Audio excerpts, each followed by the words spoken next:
BNP chairperson ও সাবেক প্রধানমন্ত্রী বেগম খালেদা জিয়ার চিকিৎসায় যুক্ত হয়েছেন যুক্তরাজ্য থেকে আসা বিশেষজ্ঞ চিকিৎসক ডাক্তার রিচার্ড বিয়েল। এ বিষয়ে আরও জানাতে এই মুহূর্তে রাজধানীর এভারকেয়ার হাসপাতালে আছেন সহকর্মী রাজু আহমেদ। যাচ্ছি তার কাছে। রাজু, খালেদা জিয়ার স্বাস্থ্যের সবশেষ পরিস্থিতি নিয়ে কখন ব্রিফিং হবে, আর কাল সেনা ও বিমান বাহিনীর মহড়ার কারণ সম্পর্কে কিছু জানতে পেরেছেন কিনা, বিস্তারিত জানাবেন।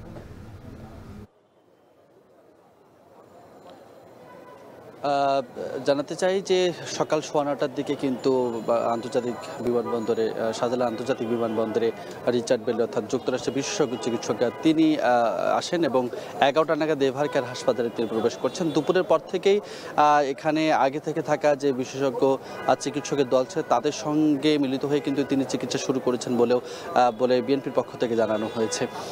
সেই সাথে যদি জানাই যে এখন পর্যন্ত আসলে বিএনপির পক্ষ থেকে খালেদা জিয়ার শারীরিক অবস্থার সবশেষ যে পরিস্থিতি সে নিয়ে এখন পর্যন্ত কোনো ব্রিফিং হয়নি। খুব সম্ভবত সন্ধ্যা নাগাদ একটি ব্রিফিং হতে পারে বলে কিন্তু আমরা আশা করছি। সেই সঙ্গে যদি জানাতে চাই যে গতকাল সন্ধ্যা রাত 8টা নাগাদ এখানে সেনাবাহিনী, নৌবাহিনী এবং বিমান বাহিনী অর্থাৎ 3 বাহিনীর প্রধানরা এসেছিলেন। তারা মূলত নিয়মিত সাক্ষাতের জন্য অর্থাৎ বেগম জিয়ার শারীরিক অবস্থার খোঁজ খবর নেওয়ার জন্য এসেছিলেন বলে কিন্তু এখন পর্যন্ত আমরা জানিয়েছি। তবে অভ্যন্তরীণ কোনো বিষয় আছে কিনা এটি আমরা এখন পর্যন্ত নিশ্চিত হতে পারিনি।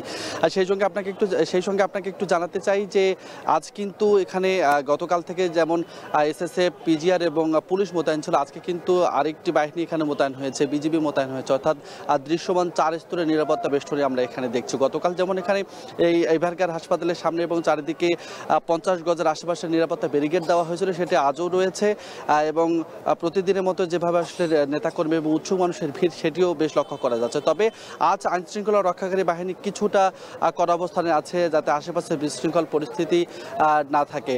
তো এই ছিল আসলে আমার কাছে এখন পর্যন্ত সর্বশেষ।